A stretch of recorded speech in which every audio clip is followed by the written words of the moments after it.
큰 박수로 맞아주시기 바랍니다.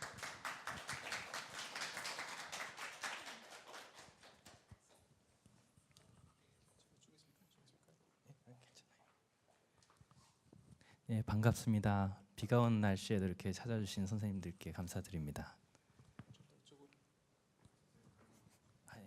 Wir müssen es ins Bild passen, deswegen.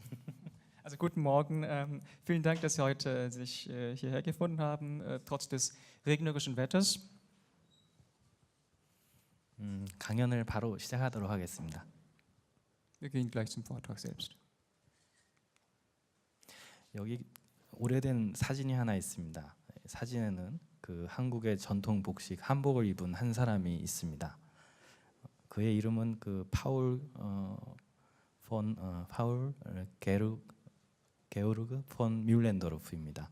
이름에서도 알 수 있듯이 그는 할레 대학을 졸업한 독일 귀족으로 조선의 왕인 고종의 외교 고문으로 일했던 독일인 관료입니다. 그는 그 한국과 독일의 교류를 위해서 애를 썼고, 그리고 당시에 독일 제국은 두 번째 왕을 맞이한 때였고, 한국도 또 대한 제국으로 변화하고 있었던 때였습니다. 그래서 그때 당시에 이제 독일 황제 빌레름 2세의 친동생을 보내서 고종을 만나고, 그리고 또 철도 건설이나 여러 가지 교류에 대해서 여러 가지 이야기를 나누었습니다. 그런데 이 만남은 그 아시다시피 여러 가지 경랑 속에서 더 깊은 그런 친선 관계로 나가지는 못했습니다. Also hier sehen Sie ein altes Schwarz-Weiß-Foto. Da sehen Sie jemanden in traditionell koreanischem Amtsgewand eigentlich, aber das ist kein Koreaner, auch kein Japaner oder Chinese. Wer ist das? Das ist ein Deutscher namens Paul Georg von Möllendorf. Er ist eine adlige Abstammung und der hat an der Friedrich-Universität in Halle studiert damals und war als diplomatischer Berater von koreanischem König Kojong tätig. Er war damit der erste deutsche Verwaltungsangestellte, der in koreanischen historischen Aufzeichnungen überhaupt erwähnt wird. Er bemühte sich um den Kontaktaufbau zwischen Korea und Deutschland. Und dieser Zeit bestieg gerade der zweite Kaiser den Thron des Deutschen Kaiserreichs. Und Korea befand sich ebenfalls im Wandel von Joseon-Reich zum modernen Kaiserreich Korea. Unter Möllendorfs Leitung besuchte sogar der Prinz Heinrich, das ist der Bruder von Kaiser Wilhelm II., das ferne Land Korea, wobei der König Kojong traf und mit ihm den Austausch zwischen beiden Staaten in verschiedenen Angelegenheiten wie zum Beispiel dem Eisenbahnbau besprach. Aufgrund der damaligen historischen Turbulenzen führten diese Gespräche jedoch zu keinen tieferen freundschaftlichen Beziehungen. 그렇지만 그는 그 한국 문화에 대해서 굉장히 많은 그 애정을 가지고 있었고, 그래서 공예품들을 굉장히 많이 구입해서 독일로 보냈습니다. 그래서 그 공예품들이 지금까지도 라이프치히 박물관에서 전시가 이렇게 되고 있습니다. Also Möllendorf empfand großen Respekt und Zuneigung für die koreanische Kultur und hat viele Kunsthandwerke dort eingekauft und mit nach Deutschland gebracht. Und diese Stücke hat er dort ausgestellt damals in Deutschland und die befinden sich bis zu heute in Leipzig in einem Museum. 원고에 없는 말이지만 저기 있는 것들 중에서는 그 당시에 민속적인 그런 연구에도 필요한 굉장히 좋은 그런 자료들이 있어서 마치 타임캡슐과 같이 그렇게 또 다뤄지고 있습니다. Es ist wie eine Zeitkapsel aus der damaligen Zeit und es sind wirklich sehr wertvolle Stücke aus dieser Zeit, die man heute so nicht findet. 이 사진 속의 공예품은 이제 그 중에 하나인데 은 입사 기법으로 만들어진 것입니다. Also das Objekt im Foto stammt aus eben dieser Sammlung, die Möllendorf damals nach Deutschland gebracht hat. Es handelt sich um eine Silberdraht-Einlegearbeit. 이 기법하고 같이 설명할 기법으로 이제 금부 기법이라는 것이 있습니다. 세계 금속 공예가들에게 금부라고 하는 기법으로 이름으로 알려져 있는 이 기법은 유사하게 그 땜을 사용하지 않고 물리적인 그 힘과 금의 연성을 사용해서 박을 펴서 붙이는 그런 전통 기법입니다. Es gibt eine weitere traditionelle Technik, die Gumbu-Technik. Diese Technik, die weltweit von Metallkünstlern auch so bezeichnet wird, also Gumbu, ist sehr bekannt und findet große Anwendung. Gumbu bedeutet Gold auftragen. Ähnlich wie bei den Einlegearbeiten wird bei dieser traditionellen koreanischen Technik keine Füllung eingesetzt, sondern rein durch die physische Kraft und die Duktilität, also Verformbarkeit des Goldes genutzt. Hier wird auf dem Silbergrund wie eines Silberlöffels eine Goldfolie aufgetragen. 오늘날에도 당시와 같은 재료 그리고 당시와 같은 도구와 방식으로 이런 그 작업들을 해 나가는 사람들이 있습니다. 이런 사람들을 입사장이라고 그렇게 부릅니다. Auch heute noch pflegen einige Meister das alte Handwerk der Einlegetechnik und stellen mit traditionellen Materialien, Werkzeugen und Methoden ihre Produkte her.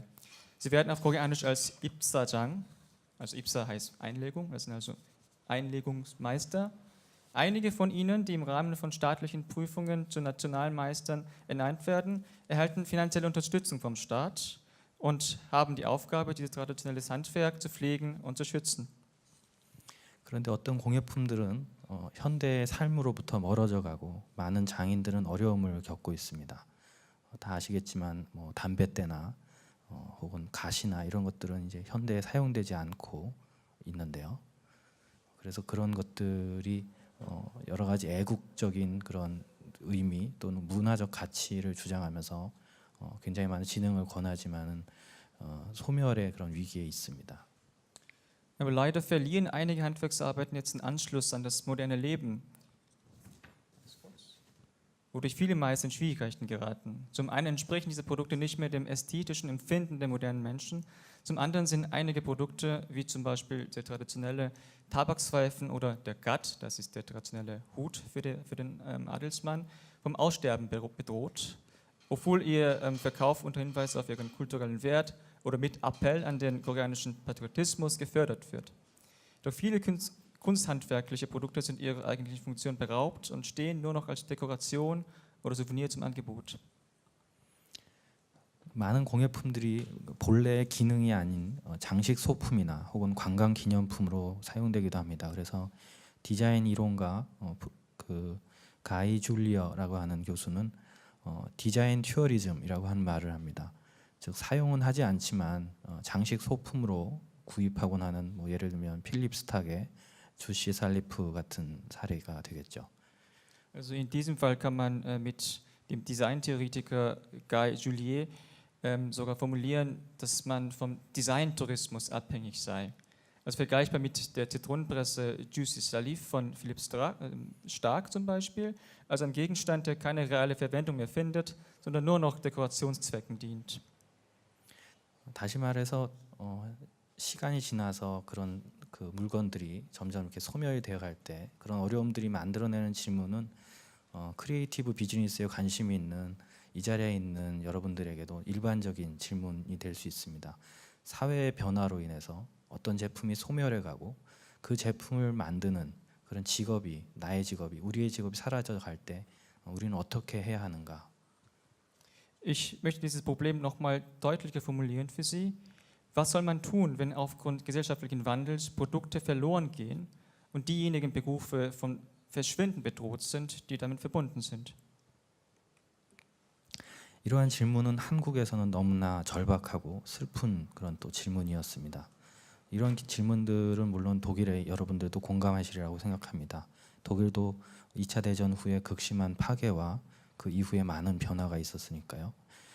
제가 존경하는 그 현대장신구 작가인 헤르만 융어의 글을 저는 기억합니다. 거긴 그렇게 써 있습니다. 우리는 밖으로 나갔다. 교실에는 아무것도 없었으니까.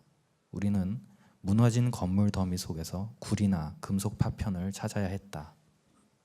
Ja, diese Frage ist zwar für uns alle von aktueller Relevanz, aber für Korea, das nach der japanischen Kolonialherrschaft und dem verheerenden Koreakrieg in Schutt und Asche lag, ist diese Frage eine besonders traurige und verzweifelnde Frage. Sicherlich ist diese Erfahrung auch für Sie nachvollziehbar, denn auch Deutschland hat ja eine Periode extremer Zerstörung erlebt nach dem Zweiten Weltkrieg und grundlegende Veränderungen nach der Wiedervereinigung hinter sich gebracht. Ich erinnere mich an die Worte aus dem Buch des Schmuckdesigners Hermann Jünger. Ich zitiere: Wir sind nach draußen gegangen, da es im Klassenzimmer nichts mehr gab. Wir haben die Trümmer der eingestürzten Gebäude nach Kupfer oder Bruchstücken aus Metall gesucht.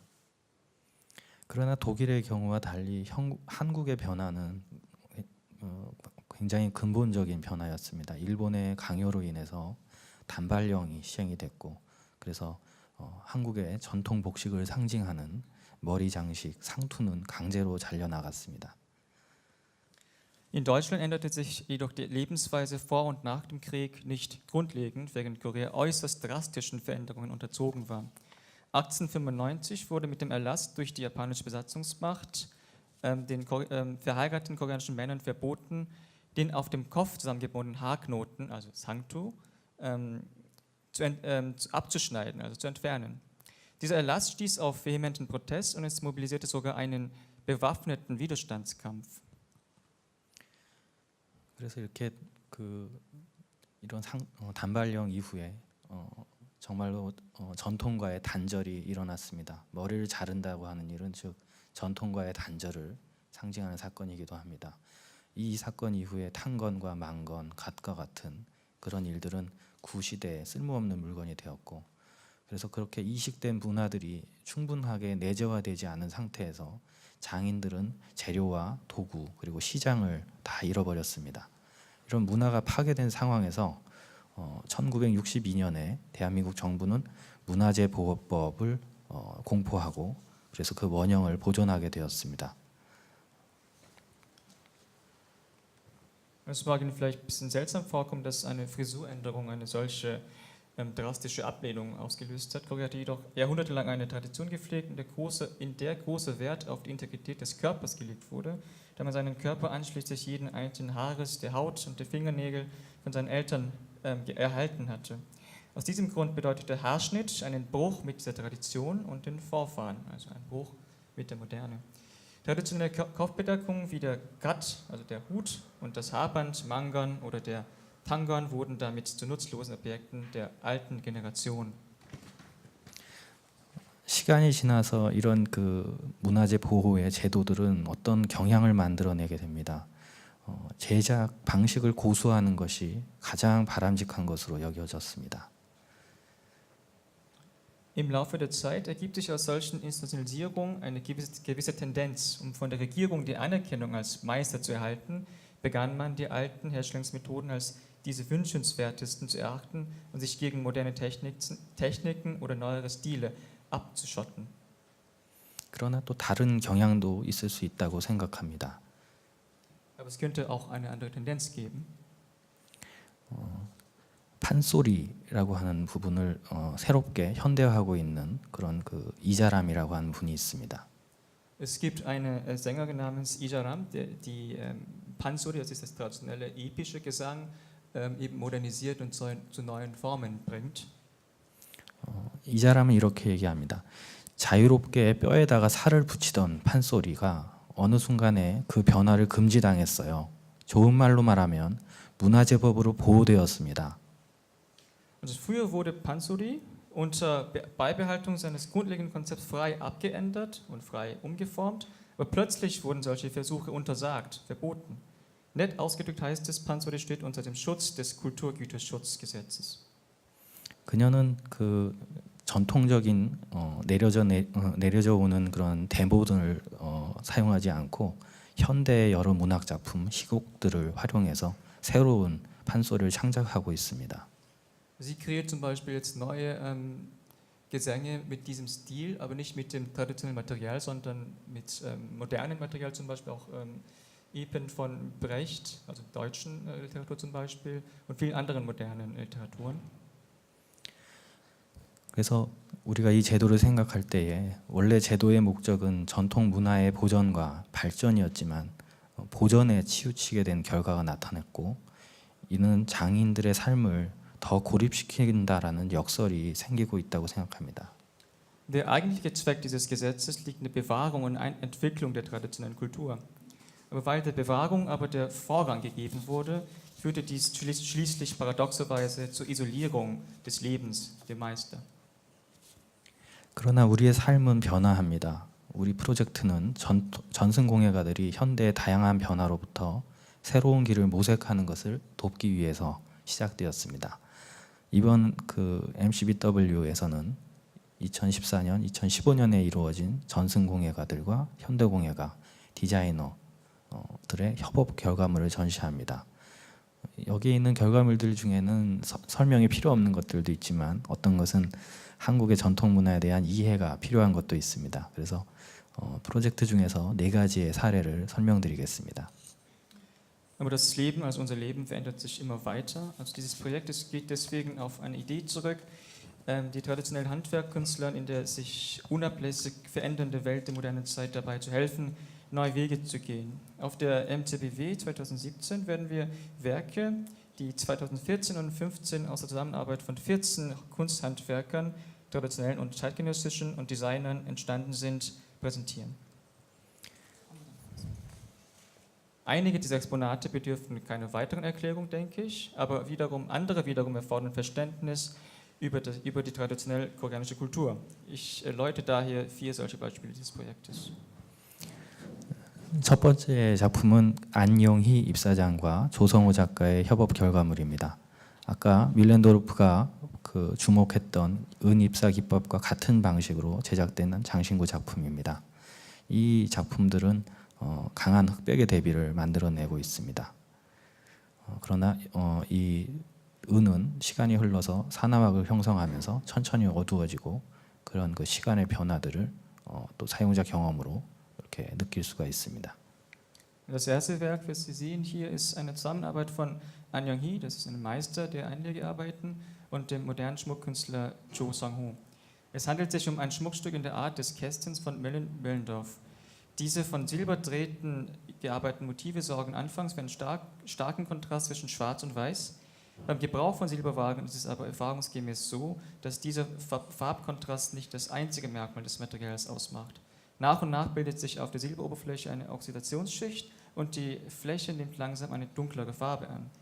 Der Besitzer kann den Schmuck natürlich jederzeit reinigen und die glänzende Silberfarbe zurückgewinnen, sofern er es haben möchte. Ein besonderer Reiz der Metallverarbeitung besteht aber gerade darin, dass sich das Material je nach Nutzungszweck und Zeit wandelt und somit eine neue Erfahrung bietet. 네, 벌써 번역을 하셨는데 그래서 이 색상들은 사용자가 원할 때 약간의 또 세척 작업을 통해서 밝은 은색으로 되돌릴 수 있고 그래서 재료가 사용자와 함께하는 시간에 따라서 변화하면서 새로운 경험을 제공한다는 점에서 금속공의 매력이라고 생각을 합니다. 다음 작품은 목조각장 이수자 정운복과 조성호의 결과물입니다. 목조각장은 불상을 조각합니다. 아시아의 불상은 여러분들에게는 모두 비슷한 표정과 자세로 보이겠지만 자세히 보시면 손의 모양이 서로 다른 것을 확인할 수 있습니다. Diese Brosche wurde vom Holzschnittmeister Chong Eun-bok und dem Schmuckkünstler von vorhin, Jo Sang-ho, hergestellt. Holzschnitzer schnitzen normalerweise Butterstatuen. Vielleicht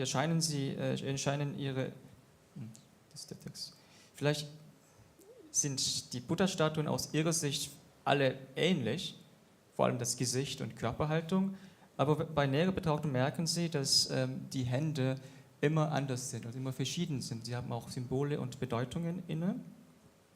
네, 그래서 불상에서는 그 손이 어떤 부처인지를 나타내는 심볼이고 아이콘입니다. 그래서 불상의 손은 서로 다른 손의 모양으로 여러 가지 수인이라고 하는 것을 만듭니다. 이러한 손에 대한 풍부한 표현은 종교를 떠나서 그 자체로 굉장히 아름답습니다. Diese Buddha-Statuen haben ihre eigene Ikonographie, die zeigen, welchen Typen von Buddha es sich gerade handelt. Also es gibt verschiedene Buddha-Figuren und Symbole. Daher schaffen die verschiedenen Handgesten sozusagen eine Vielzahl von Handstempeln, so nennt man das auf Koreanisch. Der Ausdruck dieser vielen Hände ist an sich schon ästhetisch, unabhängig von der religiösen Bedeutung. 여기 텍스트에는 없는데 더 설명드리면 이제 그 부처의 상 중에는 이렇게 땅을 짚고 있는 그런 부처의 그 상이 있습니다. Es gibt zum Beispiel bei Buddha-Statuen eine Handgeste, die nach unten zeigt. 이렇게 앉아 있는데 땅을 이렇게 짚고 있는 그런 그걸 보셨을 텐데요. Wir haben schon einen gesehen, wo der Buddha auf dem Boden sitzt, wo der eine Finger auf dem Boden sozusagen gelegt ist.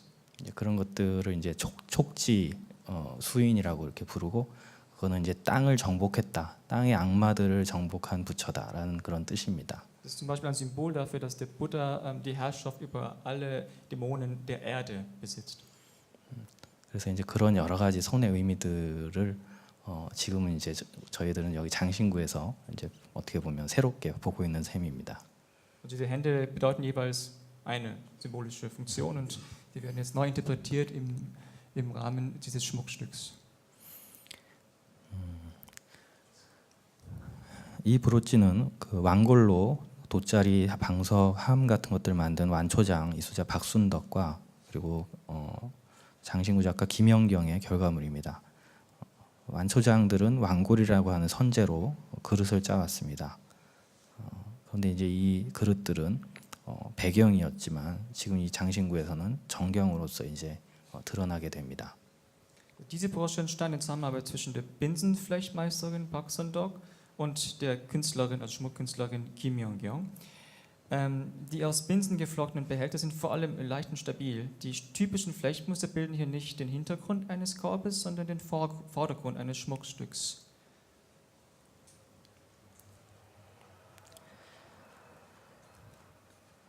세계적인 철강 기업인 포스코의 후원과 그리고 장도장의 또 협업 그리고 현대 공예가들의 협업으로 이러한 펜들이 만들어졌습니다. 은장도는 작게 만들어서 허리춤에 차고 다니는 칼로 현대의 잭나이프 같은 일상 도구의 기능도 하지만 또 그 장신구의 그런 역할도 해왔습니다. 그래서 이러한 칼은 오늘날에는 원래 칼의 기능보다는 장식의 기능만을 가지게 되었습니다. 그러나 우리의 삶을 살펴보면 장식적 칼의 자리는 비어 있고 그 대신 만년필이 그런 역할을 하고 있습니다. 그렇다면 칼 대신 펜은 어떨까 하는 질문이 이 작업을 만들게 했던 것 같습니다. Mit Unterstützung des weltweit führenden Stahlunternehmens POSCO und in Zusammenarbeit eines Meisters für Herstellung von traditionellen Dolchen, also Messerschmiedmeistern, und eines modernen Künstlers entstand dieser Füllfederhalter. Der kleine Taschendolch, den man früher immer mit sich trug, fungierte eigentlich wie ein heutiges Klappenmesser als Alltagsgegenstand. Aber er wurde gegebenenfalls aus wertvollen Edelmetallen wie Gold und Silber gemacht und diente somit auch als Ornamentalschmuck, der den Status seines Trägers aufzeigte. Heute wird dieser traditionelle Dolch nur noch zu Dekorationszwecken verwendet. Natürlich, man kriegt keine Dolche mehr mit sich rum. An seine Stelle als Statussymbol ist der Füllfederhalter vielleicht getreten, also ist vielleicht vergleichbar damit. Vor diesem Hintergrund haben wir uns mit der Frage beschäftigt, wie es wäre, mit der Feder statt mit dem Dolch zu arbeiten. Und so wurde diese Arbeit auf den Weg gebracht. 이런 결과들을 정리하면서 저는 미디어 이론의 한 개념을 떠올리게 되었습니다. 예를 들어서 시계를 생각해 보십시다. 해시계, 모래시계, 회중시계, 손목시계, 아날로그 시계, 디지털 시계, 아이워치, 헬스케어 디바이스 이런 어떤 기술적 진보에 따라서 다양한 형식의 시계가 나타났습니다. 미디어 이론가의 그 이야기로는 이러한 그 미디어의 변화에는 세 가지 속성이 나타난다고 합니다. 그 이야기는 번역 뒤에 하겠습니다. Also während ich über diese Ergebnisse der Ausstellung nachgedacht habe, ist mir ein Konzept der Medientheorie eingefallen. Nehmen wir das Beispiel der Uhr zum Beispiel. Sonnenuhr, Sanduhr, Turmuhr, Taschenuhr und Armbanduhr, Analoguhr, Digitaluhren und Hybriduhren, sogar iWatch und Gesundheitsmessuhren. Mit diesem technischen Fortschritt sind ganz verschiedene Arten von Uhren erschienen. Die Medientheoretiker J. David Bolter und Richard Grusin benennen drei Tendenzen mit dem Medienwandel. 네, 아까 이야기했지만 그 볼터와 그루시는 세 가지의 미디어 변화 속성을 이야기합니다. 하나는 비매개라고 하는 그런 경향입니다. 즉 미디어의 존재감이 없어지는 그런 경향들 말합니다. 예를 들어서 여기 보시는 것처럼 어떤 그 가상현실 기계를 쓰는 순간 나는 현실의 그런 경험에 도달하기 전에 매체가 필요한 게 아니라 바로 그 매체를 내가 느끼게 되고 그것을 현실로 인식하게 됩니다. 즉 매체가 투명해진다라고 할 수 있습니다. 그런 것을 이제 비매개 경향이라고 이렇게 얘기합니다. Also die erste von diesen drei Tendenzen besteht in der Immedialität, also Mediumlosigkeit eigentlich, bei der die Existenz eines Mediums verschwindet und so transparent wie möglich wird. Also hier ist das Medium nicht mehr ein Gegenstand, den man sich bedient, sondern es ist schon ein Teil der Erfahrung, es ist ein Teil der Wirklichkeit. Somit ist es aus der Sichtbarkeit sozusagen verschwunden. 그래서 이러한 그 하나의 비맥의 경향은 즉 내가 매체 속으로 들어간다 그렇게 생각할 수 있습니다. 즉 내재라고 하는 철학적인 용어를 생각해 볼 수 있겠습니다. Also bei der Immedialität kann man es vielleicht auch so formulieren, dass ich sozusagen in das Medium hineingehe, dass ich eins werde mit dem Medium. 영화에서도 많이 드러난 바가 있습니다. 뭐 공각기동대라든지 뭐 매트릭스라든지 이런 영화에서도 그 새로운 가상현실 세계로 들어가서 그것을 바로 현실로 받아들이는 그런 사례들이 있습니다. Also wenn Sie an Filme denken, so wie Matrix, wo der Mensch sozusagen in die visuelle Welt hineingeht und mit diesem Medium sozusagen ununterscheidbar zu eins verschmilzt. 그래서 두 번째 경향은 반대 방향을 생각하면 됩니다. 이것을 이제 하이퍼 매개화라고 할 수 있는데요. Die zweite Tendenz ist die entgegengesetzte Richtung. Das ist die sogenannte Hypermedialität. 아까 그 비매개가 매체가 정말 매체인지를 모를 정도로 투명해지는 그런 경향이라면 이것은 반대로 관조하게 되고 거리를 두게 되는 그런 방향입니다. Also wenn bei der Immedialität das Medium selbst verschwindet, so ist es bei der Hypermedialität so, dass das Medium gerade zur Anschauung gebracht wird, also wo es zur Deutlichkeit und zur Sichtbarkeit gebracht wird und wo das Medium als solches auch vom Benutzer oder vom Menschen wahrgenommen wird. 저기 있는 하이퍼라고 하는 단어에 주목해 보십시오. 저것은 초월이라고 하는 단어입니다. 즉 어떤 매체로부터 내가 완전히 거리를 둬서 그것을 객관적으로 바라볼 수 있고 자각할 수 있는 그런 상태입니다. Also Präfix hyper deutet auf ein Überverhältnis hin, wo ich über dem Medium stehe und das als solches wahrnehme und auch mit Abstand objektiv auf das Medium zugreifen kann und es auch kontrollieren kann.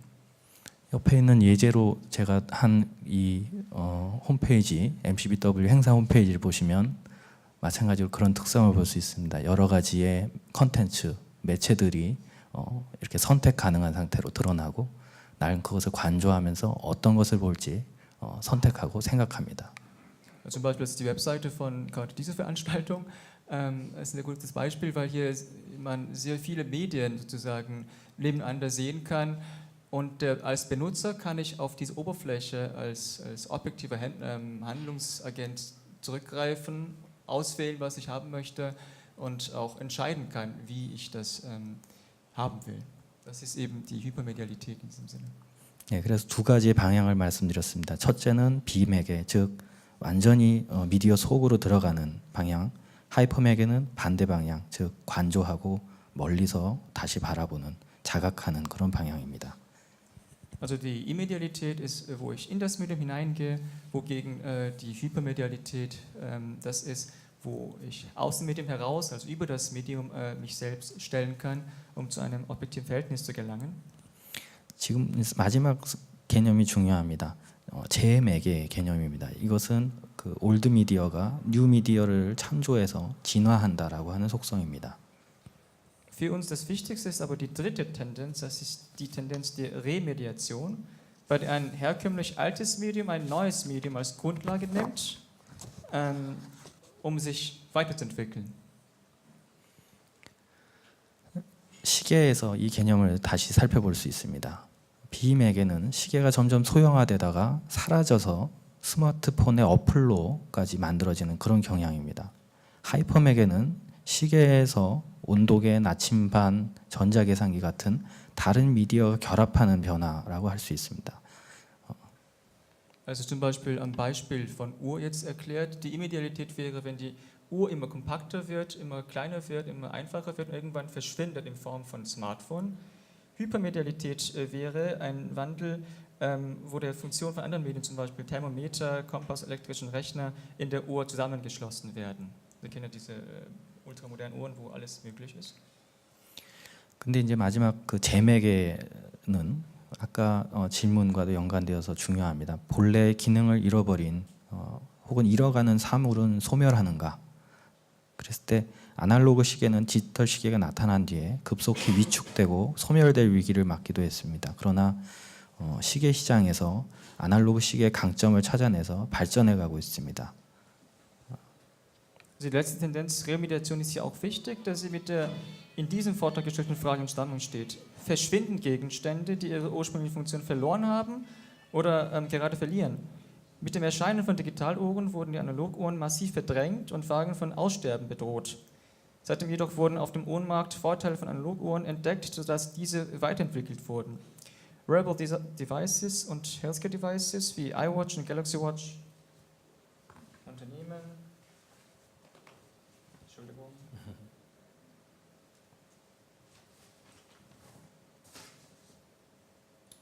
Ein Vorstoß in den Markt für Digitaluhren.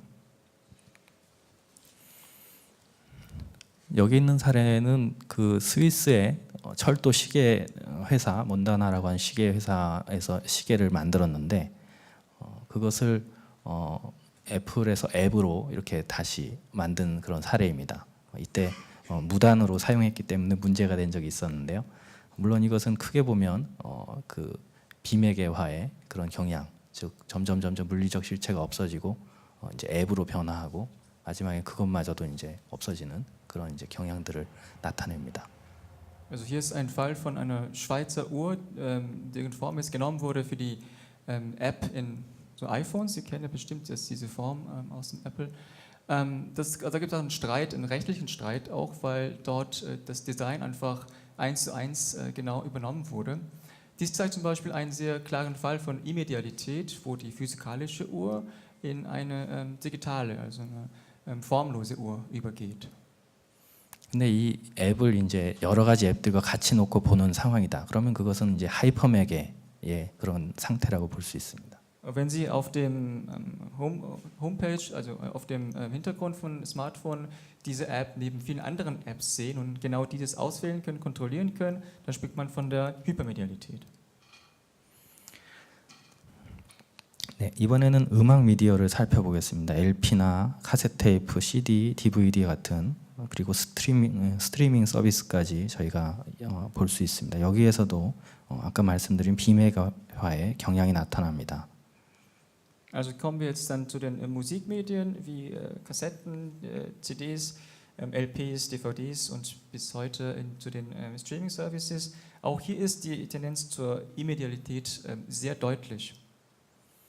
예, 아마 여기 계신 분들은 기억하실 겁니다. 예전에 이렇게 커다란 그 스테레오를 언제나 이렇게 안고서 들고서 음악을 즐기던 시대가 있었습니다. 그런데 이제 지금은 보이지 않는 굉장히 작은 그런 그 음악 그 재생을 이렇게 저 기계를 통해서 저희들이 듣고 있습니다. Sie erinnern sich bestimmt an eine Zeit, wo jeder mit einem Ghettoblaster durch die Straßen gegangen ist. Aber heutzutage ist es ja so, dass das Gerät eigentlich nicht mehr sichtbar ist. Die Musik ist auf dem Internet als nirgendwo und wird einfach runtergeladen und abgespielt. 그래서 비매개화의 경향에서는 궁극적으로는 이런 그 기계가 없이 그저 우리는 자연스럽게 어디에서나 음악을 재생할 수 있는 매체에 접근할 수 있는 이제 그런 가능성들을 비매개화라고 얘기합니다. Also auch hier ist die Immedialität sehr stark deutlich, wo das Gerät nicht mehr da ist und wo man ganz frei aus überall und eigentlich auch nirgends auf das Medium zugreifen kann, das man nicht mehr sieht. 그런데 특이한 사례가 이 LP의 사례입니다. 국제음반산업협회 자료에 따르면 2015년도 LP 판매량은 94년도 이후에 최고치를 기록했고 7년 전에 7년 전인 2008년에 500만 장에 비교하면 600%가 성장했다고 합니다. Also bei den Schallplatten ist eine ganz interessante Tendenz zu beobachten, dass nach dem Jahr 2015 wieder ein Rekordhoch verbucht wurde im Verkauf von Schallplatten. Und das waren mindestens 5 Millionen Schallplatten und das ist gleichzusetzen mit 600% Zuwachs im Vergleich zum vorigen Jahr. 이쪽에 보시면 여러 가지 미디어들이 시대에 따라서 등장하고 사라져가는 그런 모습들을 볼 수 있습니다. 여기 하얀색에 있는 것들이 이제 원래 LP입니다. Hier sehen Sie das Entstehen und Vergehen von vielen verschiedenen Musikmedien. Das Weiße links unten das sind die Schallplatten. 그리고 그 다음에 이제 여기 카세트들이 있고요. 그 다음에 CD가 있습니다. Dann kommen die Kassetten und dann die CDs. 그리고 그 이후에 이제 다운로드되는 MP3나 스트리밍들이 등장한 것들을 볼 수 있습니다. Diese violetten und lila Streifen sind Streaming- und Download-Produkte. 재미난 것은 이 밑에 사라졌다고 생각됐던 LP가 다시 생겨나고 늘어나고 있는 것을 볼 수 있습니다. Aber sehr interessant ist zu beobachten, dass unten die Schallplatten wieder hochkommen, die man eigentlich für tot erklärt hatte.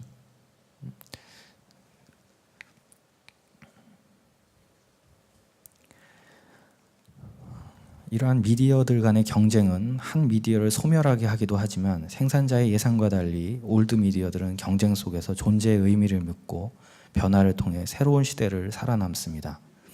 아날로그 시계는 LP 음반처럼 디지털 시계와 CD와의 경쟁 속에서 매체가 가지는 전통적인 가치, 문화적인 의미를 재발견하고 이를 제품에 담아내려고 노력해 왔습니다. Der Wettbewerb zwischen den Medien kann zwar zum Verschwinden eines Mediums führen, aber anders als von den Herstellern erwartet, wird im Wettbewerb nach der Bedeutung der Existenz der alten Medien gefragt und diese überleben durch den Wandel bis in eine neue Zeit. Ich denke nicht, dass das Überleben der Analoguhren nur durch die Erschließung eines anspruchsvollen Marktes möglich war. Im Wettbewerb mit den Digitaluhren wurden der traditionelle Wert und die kulturelle Bedeutung der Analoguhr weiterentdeckt und entsprechende Anstrengungen, diese Merkmale in den Produkten zur Geltung zu bringen, unternommen. 텍스트에는 없지만 설명드리면 이 파텍 필립의 사례가 그렇다고 생각합니다. 예를 들면 세이코 같은 디지털 일본의 디지털 시계 산업들이 빠르게 시계 산업들을 이렇게 잠식시켰을 때 이 아날로그 시계 쪽에서의 대응은 아날로그 시계가 가지고 있는 그 문화적인 측면 그리고 어떤 그 전통적인 측면들을 부각시켰습니다. 그래서 여기에서 보시면 언제나 그 아버지와 그다음에 젊은 그 아들 이 새로운 세대가 새로운 세대에게 물려주면서 이 가치를 문화적 가치를 줄 수 있는 그런 제품이 우리 시계다라고 하는 캠페인을 지속적으로 하고 있습니다. Also im Falle von Patek Philippe, der Uhrenmacher aus Schweiz, ist es so, als die ganzen japanischen Digitaluhren auf den Markt gekommen sind und sozusagen den Markt dominiert haben, haben sie sich besonnen auf den noch traditionelleren Wert eigentlich. Dieses Analoghafte, das Traditionelle wurde dann eigentlich dann als Marketing-Elemente benutzt, eigentlich gegen den Trend eigentlich. Und quasi das Moment, wo die Uhr, der kulturelle Wert, der familiäre Wert weiter vererbt wird, vom Vater zum Sohn, von Opa zum Enkelkind und so weiter, das ist dann eigentlich eine neue Form, diese Uhr, also der Wert wieder zu entdecken und zu verwerten. 공예품은 산업 제품이기도 하지만 풍부한 역사적인 문화적인 의미를 가집니다. 이러한 공예품들이 스스로 자생할 수 있도록 돕는 정책으로서의 의미도 있지만 현대공예와 전승공예라고 하는 경쟁 관계에 있는 미디어가 서로를 통해서 배우고 진화하는 그러한 재매개의 사례입니다. Also kunsthandwerkliche Produkte sind zwar Industrieprodukte, doch sie haben eine Fülle von historischen und kulturellen Bedeutungen. Politische Maßnahmen, die zur eigenständigen Erhaltung dieser Produkte beitragen, sind bedeutungsvoll, aber noch wichtiger ist der Vorgang der Remediation, bei dem zeitgenössisches und traditionelles Handwerk, also die Medien, die sich im Wettbewerb miteinander befinden, voneinander lernen und sich innovativ weiterentwickeln. 다시 처음의 질문으로 돌아가 보겠습니다. 어떤 제품이 소멸해 가고 그 제품을 위한 직업이 사라져갈 때 우리는 어떻게 해야 하는가? Nun komme ich zu meiner anfänglichen Frage zurück. Was soll man unternehmen, wenn aufgrund gesellschaftlichen Wandels Produkte verschwinden und Berufe zu verschwinden drohen, die mit diesen Produkten zusammenhängen? 앞서 말씀드린 그 목조각장 정은복 씨는 최근에 이 프로젝트 이후에 장신구 협업의 긍정적인 경험을 바탕으로 촛대를 만들어서 개인전을 열었습니다. 이제 불상의 미감은 그 멀고 엄숙한 사찰에 있지 않고 우리의 신체와 우리의 일상으로 더 다가오게 되었습니다. Der oben erwähnte Holzschnittkünstler Jong Bok hat auf den positiven Erfahrungen der Zusammenarbeit bei der Herstellung von Schmuckstücken basierend diese Kerzenhalter produziert und ausgestellt. So ist die Ästhetik der Buddha-Statue nicht länger nur in abgelegten, sublimen Tempeln zu finden, sondern hat Einlass gefunden in unser tägliches Leben. 한국의 이 사례에서 공예가 시장의 반응으로 바로 포기하기 전에 우리의 일이 가지는 가치와 제품들이 가지는 의미를 다시 성찰하는 일이 중요하다는 것을 배웠습니다. Durch dieses koreanische Beispiel habe ich gelernt, dass die Reflexion über den Wert unserer Arbeit und die Bedeutung der kunsthandwerklichen Arbeiten wichtig ist, bevor die Kunsthandwerker resignieren und aufgrund von Marktreaktionen sofort ihre Arbeit aufgeben. 어떤 물건이 소비재가 아니라 영원히 혹은 오랜 시간 내 곁에 둘 수 있는 좋은 물건이라고 하는 성격을 가지려면 Also wenn ein Gegenstand nicht nur als Gebrauchgegenstand, ein Konsumprodukt, sondern etwas sein soll, das uns durch das Leben und durch die Zeit begleitet, 기능에 어떤 집중하거나 기술에 집중하거나 디자인만으로는 충분하지 않다는 생각이 듭니다. die Konzentration auf die Funktion oder Design oder diese Aspekte ist nicht wichtig. 그 물건은 문화적인 가치를 가지고 있어야 합니다. Weil dieser Gegenstand einen kulturellen Wert besitzt. 한국의 공예인들의 그러한 고민들이 창조 산업의 길을 묻고 계신 여러분들에게도 어떤 의미가 되었으면 좋겠습니다. Ich hoffe, dass diese Überlegungen der koreanischen Handwerker eben auch einen Anreiz für Sie geben können. 네, 경청해 주셔서 감사합니다. Vielen Dank fürs Zuhören. Vielen Dank.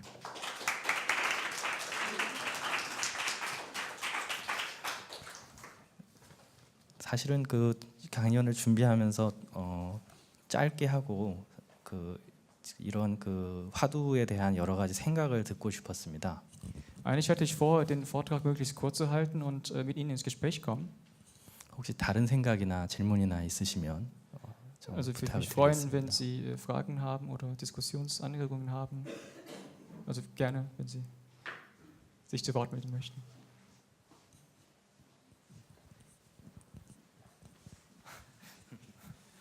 Gleich mit dem Mikro. Es ist für mich als Mitteleuropäer schwierig nachzuvollziehen, sakrale, bedeutungsvolle Gesten oder Darstellungen in profane Gegenstände zu übertragen. Gibt es da in Korea keine Probleme damit? 유럽 입장에서 보면은 예를 들어 신성하거나 종교적 의미를 가진 것들을 범속한 것으로 바꾸는 것에 대해서 어떤 반대가 있을 법도 한데 그런 것에 대해서 한국에서 어떻게 생각하시는지. 굉장히 새로운 또 지적을 해주셨네요. 네, 저희에게도 그런 터부가 분명히 있습니다. 그런데 어떤 불상이다 그랬을 때 불상의 형태를 만들지 않고 그 부분을 이렇게 새롭게 다시 이렇게 만든다는 것에서는 커다란 그런 문제가 있다 이런 생각은 안 했던 것 같습니다. 부분이기 때문에.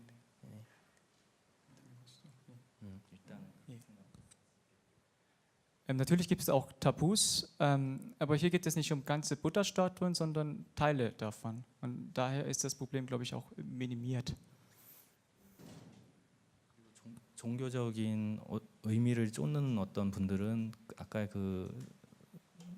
이제 불상에서 왔다고 하는 연관성을 알기 때문에 오히려 더 좋아하는 그런 반응도 볼 수가 있었습니다.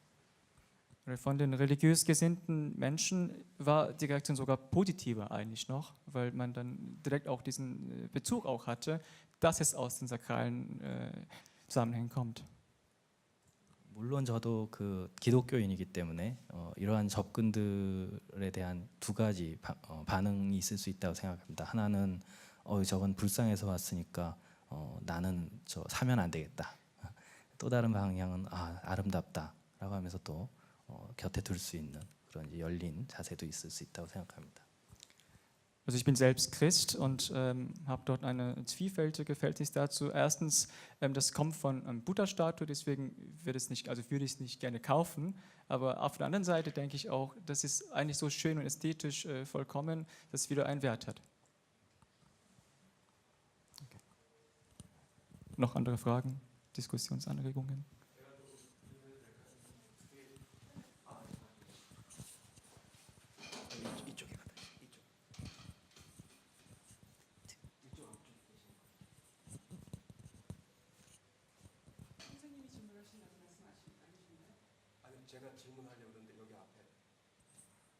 Würden Sie eine Frage stellen? Nein. Missverständnis. 그 조금 다른 질문일 수도 있는데요. 오신 독일 분들한테도 해당되는 질문이긴 한데 저희가 지금 그 불상 말하자면 종교적인 우리 전통 종교적인 거하고 전통하고 연계시켜서 지금 사회자께서 말씀하셨는데 독일의 경우는 예를 들어서 크리스찬 저기 그 종교에 연관된 것과 전통에 연관된 게 연관되어 있는지 가령 저희 일에 있어서 저희는 지금 뭐 그 불상과 전통적인 작업과 저희 전통 작업과 전통 장인과 이렇게 연결이 돼 있어서 지금 설명을 하셨잖아요. 근데 독일의 경우에는 그런 류를 그렇게 해석을 하는지가 제가 오신 분들한테 조금 궁금해서 근데 대상이 조금 그 부정확하긴 한데 이해를 조금 하셨어요. Ich übersetze die Frage, weil die Frage sich vielleicht auch an das Ah, Publikum richtet. In Korea ist es ja so, dass der sakrale Zusammenhang eben immer im Rahmen der traditionellen gedacht wird.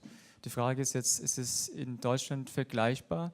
Ist hier der religiöse Rahmen immer sozusagen mitgedacht im traditionellen Handwerk oder sind es völlig getrennte zwei Sphären? Ich glaube, die Frage ist auch an den Redner, aber auch an das Publikum.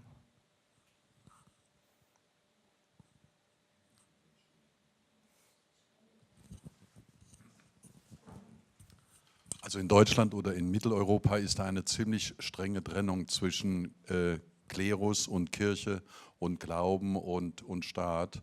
Und ich bin seit 15 Jahren relativ regelmäßig in Südkorea geschäftlich und stelle da fest, was mich auch sehr berührt, dass das viel mehr zusammengeht, dass da also auch viel mehr eine Einheit ist.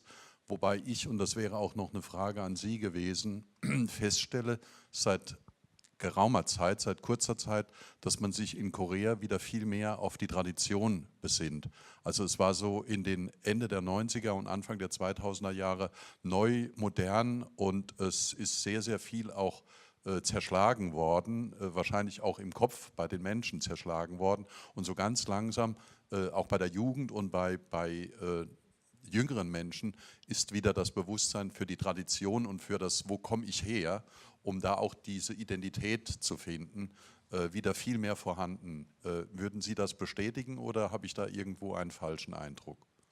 이거는 그 대답과 질문이 합쳐져 있는 형태인데, 그러니까 일단 대답은 독일 또는 이제 중부 유럽에서는 그 교회랑 그 정치 세력의 어떤 그 분리가 굉장히 오래되었기 때문에 그런 거 굉장히 이제 다른 지점이고, 이분께서는 15년 전부터 이제 굉장히 자주 한국에 가신다고 합니다. 그래서 지난 그 시간에 이제 어떤 경향을 이제 얘기하자면 그 예전에 우리 문화 가치들이 많이 이제 그 파괴되고 이제 소실된 것을 에서 비해서 이제 요즘 젊은 세대들이, 그러니까 90년대 이후의 세대들이 오히려 더 전통에 더 집중을 하고 더 그런 모습을 보이고 있는데, 이게 자기 자신의 어떤 시선인지 아니면 실제로 그런 경향이 감지되고 있는지 여쭤보는 것 같습니다.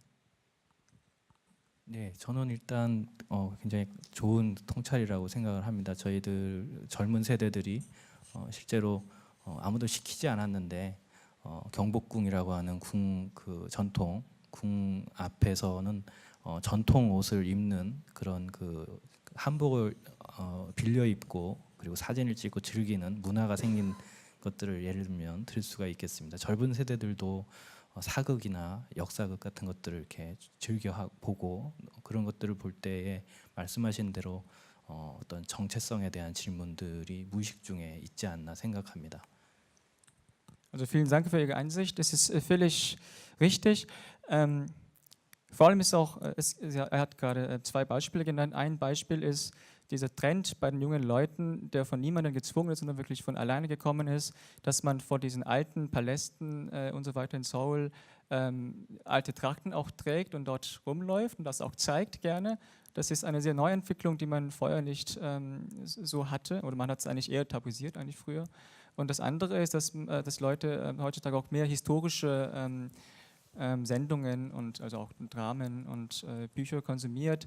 Also es gibt schon auch eine, vielleicht auch eine unbewusste Konzentration oder eine wiederkommende Aufmerksamkeit auf die Tradition und Wiederbesinnung auf die Tradition. Das ist völlig richtig. Ja. 한 가지 측면을 또 말씀드릴 수 있을 것 같습니다. 저는 독일의 경우에는 그 예를 들면 전통 은세공 하는데 이제 교회에서 사용하는 성배가 있습니다. 성찬식을 할 때 와인을 담아서 이렇게 하는 그 성배를 만드는 데에 일부러 그것을 한 덩어리의 은괴로, 즉 어떠한 트레농 없이 하나로 만들어서 쳐서 그것을 만드는 그것을 이렇게 사례를 본 적이 있습니다. 저는 그것이 이제 기법과 그리고 그 기법이 기물이 존재하는 의미, 즉 성찬이라고 하는 예식에서 모든 사람들이 하나가 된다라고 하는 그 의미를 같이 담아내는 되게 중요한 사례라고 봤습니다. 나머지는 또 다시 얘기하겠습니다. Also in Deutschland habe ich einen Fall gesehen, wo in der Silberschmiedekunst, also der Gral für die Eucharistiefeier gemacht wird, und die Arbeitsweise war so, dass es nicht aus irgendwelchen Teilen zusammengesetzt wird, sondern aus einem einzigen Silberklumpen sozusagen geschnitzt wurde. Und dieser Arbeitsgang stellt eben die Einheit auch dar, die Vereinigung der dort versammelten Menschen in Gott. Und ja, und jetzt geht es weiter mit der Erklärung. 그래서 그렇게 어떤 제작 방식이라고 하는 형식이 그 기물이 사물이 담아내야 될 의미까지도 같이 이렇게 일치시킨다고 하는 그런 사례에서 저는 그것이 더 확장이 돼서 다른 일반 사물에서도 그런 것들이 기여할 수 있다라고 이렇게 생각합니다. 그런 경험들이. Dieser Fall ist ein Beispiel dafür, dass der Arbeitsprozess, also der Herstellungsprozess, eins wird mit der Bedeutung des Gegenstandes. Und eine solche Logik kann ja auch Anwendung finden in vielen anderen Alltagsgegenständen. Vielleicht. Das ist jetzt eine Frage vielleicht.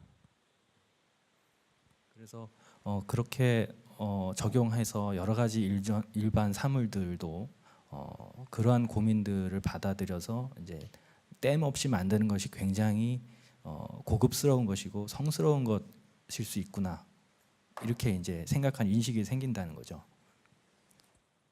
Aus einer solchen Anwendung könnte sozusagen die Wertung entstehen, dass ein Gegenstand, der aus einem einzigen Metallklumpen entsteht, viel wertvoller, viel sakraler und auch mächtiger auch sei.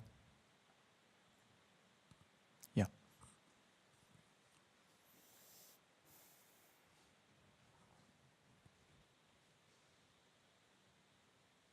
질문 없으시면. 예.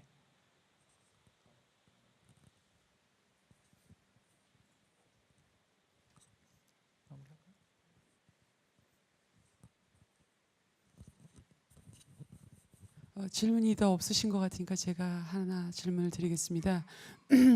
아마 독일도 이 전통과 역사에 대한 그 것들에 대한 고민들을 하고 있는 것을 제가 지난 그 작년 2016년 전시에서 바이에른 그 국립박물관에서 전시를 하면서 박물관 관계자들한테서 또 들은 바가 있었습니다. 이제 그것과 연관해서 민 교수님께서 지금 진행하신 프로젝트에 그 우리 전통의 문제, 그다음에 이것을 오늘의 그 어떤 언어로 담아낼 때 조금 효과적이라는 단어는 맞지 않지만 어떤 비전, 어떤 방향, 지금 문화적 가치를 지금 말씀을 하셨는데, 사실은 그 자본주의 또는 이런 그 물질 문화 속에서의 어떤 위치지음이라는 것이 사실 쉽지 않은 걸로 제가 생각이 듭니다. 그랬을 때 이 문화적 가치와 또 소비재로서 또 자본주의 사회에서의 어떤 위치지음, 이런 부분에 있어서의 어떤 그 경험을 통해서 느끼시는 어떤 방향성 같은 게 있으셨다면 좀 한 말씀 부탁드리겠습니다. Also auch in Deutschland findet man ja diese Überlegungen zum Konflikt Moderne und Tradition, wie man es zusammenbringt. Auch diese Überlegungen von dem Herrn Redner ist ja auch, geht in diese Richtung. Aber dort ist bestimmt auch eine Schwierigkeit, wie sich dieses Moment eben zu positionieren hat, vor allem im Rahmen des Kapitalismus, wie das möglich ist. Haben Sie Visionen, irgendwie Tendenzen, die jetzt wichtig werden für diese weitere Entwicklung? 개인적으로는 저는 이런 생각을 하고 있습니다. 아까 그 사례에서 비매개라고 하는 개념을 소개해드린 적이 있습니다. 매체가 아닌 것처럼 느껴지는 상태가 제일 궁극적으로 매체가 도달할 수 있는 높은 상태다. 즉 테이프나 어떤 이런 그 물리적인 실체 없이 바로 경험 자체로 나에게 다가올 수 있는 상태.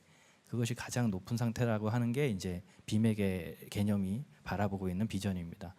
저는 전통이나 혹은 여러 가지 문화적인 한국의 정체성이나 어떤 이런 이론들이 지금 우리한테 계속해서 이렇게 질문으로 다가오는 이유는 그만큼 저희들이 이제 갈증을 느끼고 있고 뭔가 결핍돼 있고 어떤 그런 부정적인 그런 상태이기 때문이라고 생각하는데 궁극적으로 제가 가고 싶은 곳은 아까 비맥의 그런 개념처럼 전통이나 어떤 그런 우리에게 작업에 있어서의 먼저 생각하게 하고 먼저 의무가 되고 먼저 짐이 돼서 나에게 강박을 만들어내는 어떠한 그런 그 외부의 그런 의무감 없이 내가 바로 자연스럽게 이렇게 할 수 있는데 거기에서 자연스럽게 또 그런 것들이 전통적 가치나 어떤 이런 것들이 발견될 수 있는 그런 상태가 됐으면 좋겠다 이런 입장입니다. Also ich habe ja vorhin das Konzept von Immedialität Ihnen vorgestellt. Das ist auch die höchste Stufe, die ein Medium erreichen kann, also wo das Medium als solches verschwindet und also rein in die Erfahrung hineinschmilzt. Und wenn die Probleme und Konflikte in koreanischer Gesellschaft jetzt bezüglich Tradition und Moderne sichtlich werden, geht es in eine andere Richtung. Und das Beste wäre vielleicht, wenn diese Überlegungen dorthin gehen, dass die Tradition oder die traditionelle Handwerkkunst in einem sehr natürlichen Zusammenhang auch koexistieren kann in der Moderne, wo das nicht mehr thematisiert werden muss extra, wo die Energie nicht aufgewendet werden muss zur Sichtbarmachung von alten Sachen, weil das ist auch eine Art Obsession dann. Weil Sie haben gesehen, diese Tradition oder das System zur Traditionserhaltung ist zwar effektiv, aber das ist auch ein Stück Willkür und auch Obsession vielleicht. Und der Endzustand wäre, der erhoffte Endzustand wäre, wenn diese Thematiken ganz natürlich bearbeitet werden von Menschen und nicht von staatlicher Gewalt.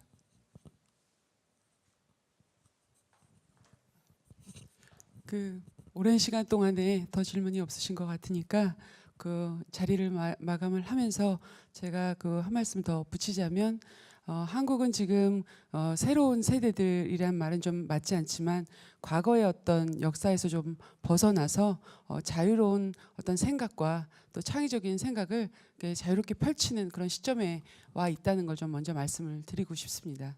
Also Korea befindet sich an einem sehr wichtigen Zeitpunkt, wo es sich aus Vergangenheit auch löst und den neuen Gedanken sich widmet, die jungen Leute vor allem. 그 과거의 어떤 식민 사관이라든지 뭐 전쟁의 어떤 그런 결과물이라든지 이런 거를 다 넘어선 지금 시점에서 젊은 지금 30대, 40대 공예가들, 디자이너들은 어떤 그런 그 극복해야 될 대상 없이 자유롭게 자신만의 표현의 수단으로서 또 표현의 주자로서 이런 것들을 접하고 있음을 아마 여기 전시에서도 보실 수 있을 것이고 또 그런 프로젝트를 또 민 교수님께서 진행을 해주셨습니다.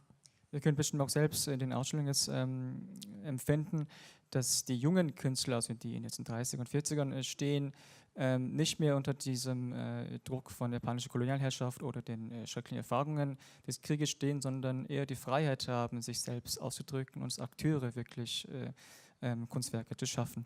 네, 그래서 오늘 그 한국의 모습을 좀 더 많이 경험하시고 또 보실 수 있는 자리가 되셨기를 또 바라고요. 또 장시간 수고해 주신 민 교수님께 그 큰 박수 부탁드리고 또 통역해 주신 우리 박 선생님께도 또 감사의 말씀 드립니다. Also ich bedanke mich bei Ihnen, dass Sie heute sich für Korea interessieren, für das lange Zuhören und ich danke an den Redner und an den Übersetzer und somit schließen wir die Sitzung. Vielen Dank. Applaus bitte.